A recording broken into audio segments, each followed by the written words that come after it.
तो अब हम देखते हैं कि जैसे ही मिस्टर अनचेंड सिकॉर्सी को पकड़ने में कामयाब हो जाते हैं तो फिर मिस्टर सुनाइडो से कहते हैं अब सिर्फ 2 ही मुजरिम बाकी हैं, मैं अपनी स्पेशल फोर्सेस को आपके साथ भेजता हूँ। पर मिस्टर चेंड इस बात को मना कर देता है और कहता है मुझे उनकी जरूरत नहीं है, मैं अकेला ही काम करता हूँ। और फिर बाकी भी वहाँ पर पहुँच जाता है और मिस्टर अनचेंड बाकी को गले लगाते हुए कहता है कि मैं तुम्हारा शुक्रिया अदा करना चाहता हूँ, तुमने सिकॉर्सी को पकड़ने में मेरी मदद करी। और बाकी भी उसकी तारीफ करता है कि तुम बहुत ही ज्यादा स्ट्रांग हो। अब मिस्टर अनचेंड एक कंप्यूटर पर बैठकर पुलिस के डेटा सर्वर से डॉयले की इंफॉर्मेशन ले रहा होता है कि उसने अब तक कितने लोगों को मार दिया है। और इसी दौरान एक वेट्रेस वहाँ पर उसके लिए चाय लेकर आती है और उसे चाय देते हुए पूछती है कि ये तो बहुत ही खतरनाक कैदी लग रहा है और हो सकता है कि ये जापान में घूम रहा हो सकता है कि ये तुम्हारे पीछे ही हो। और ये कहते ही उसकी आवाज बदल जाती है और वो जैसे ही वेग उतारता है तो हमें पता चलता है कि वो कोई वेट्रेस नहीं है बल्कि वो डॉयले ही है जो कि वहाँ पर फेस बदल कर आया था। और ये कितना अजीब लग रहा है यार, इसे देखो तो सही, बन क्या रखा है ये। उसका यहाँ पर आने का एक ही मकसद होता है, मिस्टर अनचेंड को खत्म करना। और फिर मिस्टर अनचेंड उस कॉफी को डॉयले पे गिराने की कोशिश करता है पर डॉयले उस पर हमला कर देता है और फिर वो कॉफी उस पर गिरने के बजाय मिस्टर अनचेंड की आंखों में गिर जाती है। मिस्टर ओलिवा को कुछ नजर नहीं आ रहा होता। डॉयले इस मौके का फायदा उठाकर एक जोरदार वार उसके फेस पर करता है। वो ये अटैक अपनी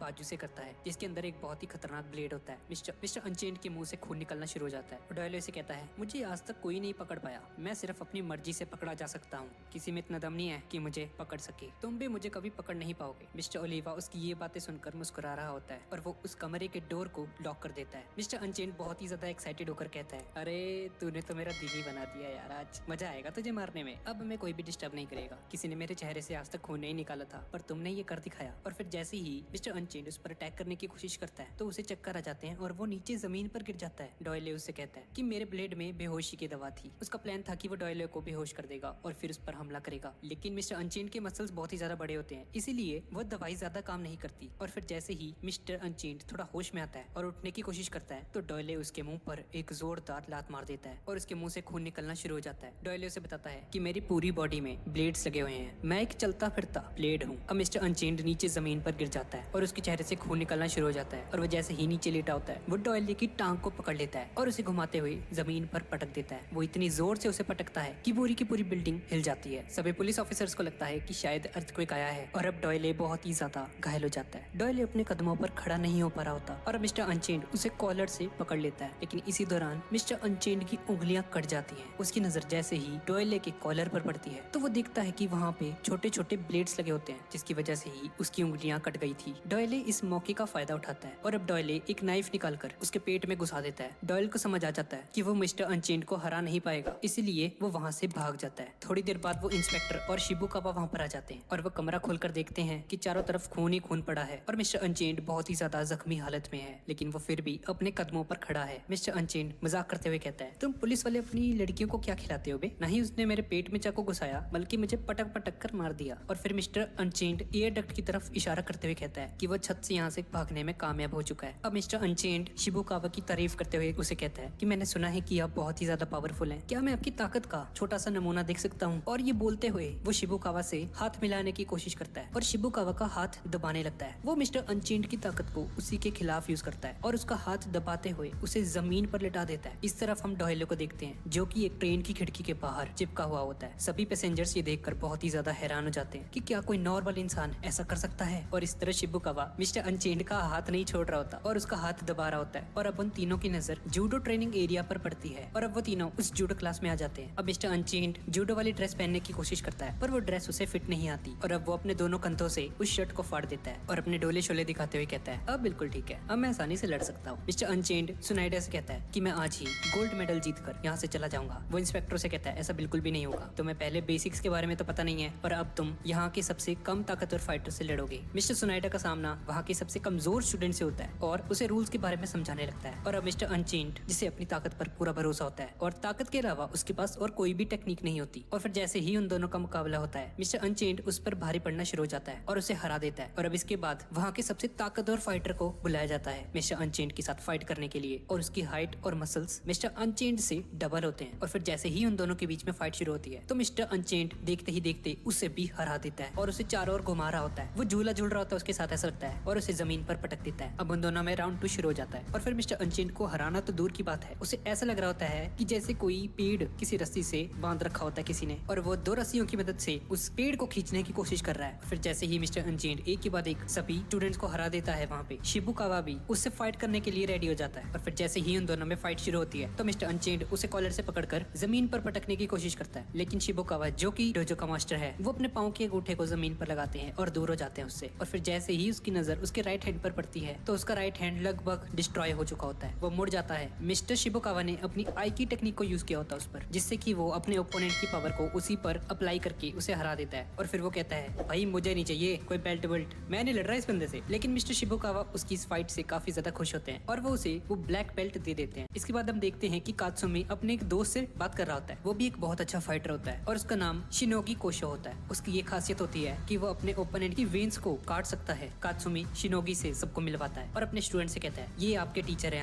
आज से तुम्हें इसकी नाम शिनोगी कोशो होता है। उसकी ये खासियत होती है कि वो अपने ओपोनेंट की वेन्स को काट सकता है। कात्सुमी शिनोगी से सबको मिलवाता है और अपने स्टूडेंट से कहता है ये आपके टीचर हैं, आज से तुम्हें इसकी इंस्ट्रक्शंस को फॉलो करना है। शिनोगी जो कि उन 5 क्रिमिनल्स को पकड़ाने में कात्सुमी की मदद कर रहा होता है, ये दावा करता है कि अब मैं बहुत ही ज्यादा स्ट्रांग हो गया हूँ और मैं कायोरेत्सु को भी आसानी से हरा सकता हूँ। इसके बाद हमें डोयले को दिखाया जाता है जिसकी मुलाकात गैरी स्ट्राइडम से होती है। ये बाकी के डैड युजिरो हानामा का एक दोस्त होता है और फिर डोयले उसे बता रहा होता है कि मेरी बॉडी के हर पार्ट में मैंने कुछ वेपन्स को ऑपरेशन करने के बाद एडजस्ट करवाया हुआ है, यहाँ तक कि मेरे पास स्विचेस भी हैं उन सभी को ऑन करने के। और तभी शिनोगी वहाँ पर आ जाता है और कैप्टन गैरी पर अटैक कर उसे जमीन पर गिरा देता है और फिर उसका दूसरा अटैक डोयले पर होता है। शिनोगी जैसे ही उसे किक मारता है तो डोयले तड़पना शुरू हो जाता है और फिर वो जैसे ही अपने हाथ के इशारे से अपनी बॉडी में लगे हुए वेपन्स को स्विच ऑन करने की कोशिश करता है तो उससे पहले ही शिनोगी उस पर जबरदस्त अटैक कर देता है। और फिर जैसे ही डोयले जमीन पर गिर जाता है तो शिनोगी से पूछता है क्या तुम्हारे पास इन ब्लेड्स को यूज करने के अलावा कोई और अटैक नहीं है? और फिर वो अपना हाथ आगे बढ़ाता है और अपने हाथ में लगाए हुए एक धमाकेदार डिवाइस को ऑन करता है जिससे एक बहुत ही बड़ा सा धमाका हो जाता है और उसका जबड़ा टूट जाता है। शिनोगी खड़ा होता है और अपने जबड़े को दोबारा से ठीक कर लेता है और फिर जैसे ही डोयले अपने सारे के सारे वेपन्स को ऑन कर लेता है और धीरे धीरे उसकी तरफ बढ़ रहा होता है। शिनोगी जो कि बहुत ही ज्यादा परेशान हो रहा होता है कि आखिरकार ये कौन सा अटैक करने वाला है अब। तो इसी दौरान डोयले अपने हाथ में से एक चाकू निकालकर एक धमाका करता है उस पर। वो धमाका शिनोगी के फेस पर जाकर लगता है और एक दीवार के साथ टकरा जाता है और अब उसका चेहरा तकरीबन पूरा ही डिस्ट्रॉय हो चुका होता है। अब कैप्टन गैरी डोयले से कहता है तुम तो कोई फेयर फाइट करते ही नहीं हो, तुम्हारे तो पूरी बॉडी के अंदर वेपन्स ही वेपन्स हैं। डोयले से कहता है अरे मुझे बस जीतने से मतलब है, चाहे मुझे कुछ भी करना पड़े। दूसरी तरफ जैक हानमा कायोरेत्सु से मिलने पहुंच जाता है। जैक हानमा बाकी का सौतेला भाई होता है लेकिन युजिरो हानमा का सगा बेटा होता है। कायोरेत्सु से देखकर काफी ज्यादा हैरान हो रहा होता है कि इसकी बॉडी पहले से बहुत ही ज्यादा बड़ी हो चुकी है, या तो इसने कोई ऑपरेशन कराया है या तो कोई और ही है ये। अब इस तरफ हम देखते हैं कि शिनोगी डोयले से बुरी तरह से हार जाता है और उसे हॉस्पिटल ले जाया जाता है जिसका इलाज एक बेहतरीन डॉक्टर कर रहा होता है जो कि शिनोगी का ही छोटा भाई कुरिया शिनोगी होता है। कि वह डॉक्टर होने की वजह से वो मेडिकल की सभी चीजों के बारे में जानता है, इसलिए उसकी फाइटिंग स्टाइल भी बहुत ही ज्यादा यूनिक होती है। जैक हानमा की हाइट को बड़ा करने में कुरिया का ही हाथ होता है। जैक हानमा को काफी तकलीफ तो होती है पर वो और बेहतर होने के लिए कुछ भी करने को तैयार होता है। इसके बाद हम लोग देखते हैं कि डोयले और कायोरेत्सु की मुलाकात फिर से हो जाती है जो कि एक बार में होते हैं। उन दोनों में फाइट शुरू हो जाती है। कायोरेत्सु उस पर अटैक करता है जिसकी वजह से उसकी लेफ्ट आई जख्मी हो जाती है और डोयले वाइन फेंकने के बाद उस पर आग लगा देता है। डोयले जमीन पर गिर जाता है और तड़पने लग जाता है और अपनी जैकेट के अंदर से बहुत सारे वेपन्स को निकालकर जिसमें छोटी छोटी कुनाई होती है डोयले की बॉडी पर मारना शुरू कर देता है और डोयले की पूरी बॉडी पर कुनाई गड़ जाते हैं और वो बहुत ही ज्यादा जख्मी हो जाता है। डोयले पहली बार किसी से इतना ज्यादा डर रहा होता है। वो अपनी जान बचाकर दरवाजा खोलता है और वहाँ से भागना शुरू हो जाता है लेकिन कायोरेत्सु उसे पकड़ लेता है और अपनी तलवार निकालकर उसकी चेस्ट पर एक बहुत बड़ा सा क्रॉस बनाते हुए उस पर अटैक कर देता है। डोयले की चीखें निकल जाती हैं। वो इस कदर हैरान होता है कि ये लोग जो पहले बिल्कुल रूल्स के साथ फाइट करते थे, फेयर फाइट किया करते थे, अचानक से इन लोगों को क्या हो गया। अब डोयले भागते भागते अपने नाक से बहने वाले खून को कायोरेत्सु की आंख पर मारता है। वो एक स्मोक ग्रेनेड का यूज करता है और एक गटर के पास लगाकर नीचे जंप लगा देता है। चारों तरफ धुआं ही धुआं होता है। कायोरेत्सु को लगता है कि पक्का वो यहाँ से नीचे कूद गया है, लेकिन ऐसा बिल्कुल भी नहीं होता। वो अचानक से ही कायोरेत्सु के पीछे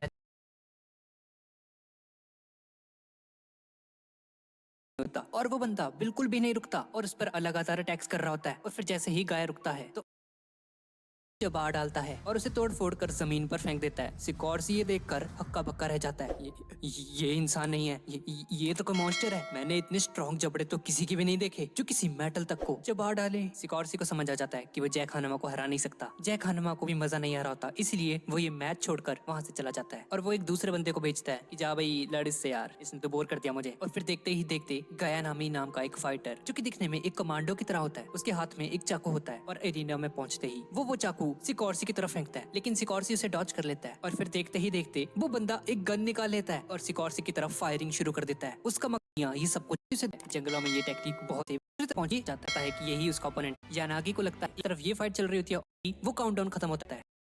यूचिरो हानमा वहाँ पर आ जाता है।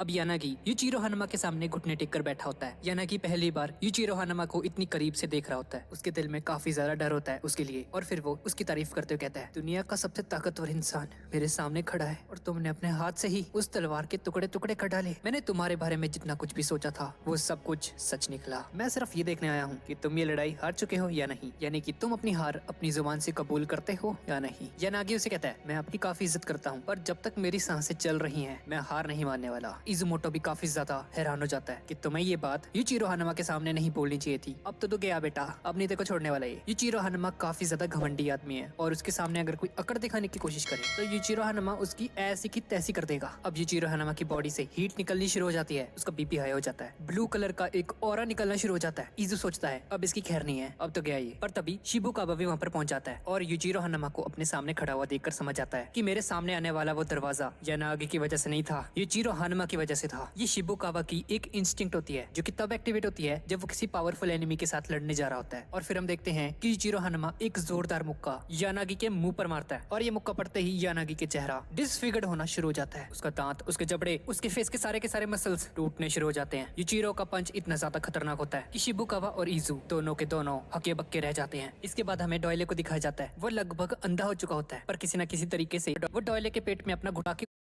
खतरनाक है कि अगर गलती हुई उन सब वो असल में कोजाई से एक बिल्डिंग के बारे में है और वो दोनों लड़ने के लिए तैयार हो जाते हैं। और फिलहाल हमारे पास की पूरी बॉडी होता है और उसे यूचिरो हानमा के बारे में पता होता है। और मेरी तो एक रात हम लोग भागने की प्रैक्टिस कर रहे थे और फिर तभी यूचिरो इसे लाइक जरूर कीजिएगा और मैं इससे अगली सीरीज कौन से नाम पर करूं नीचे कमेंट्स में मुझे जरूर बताइएगा और मिलते हैं इसके अगले पार्ट।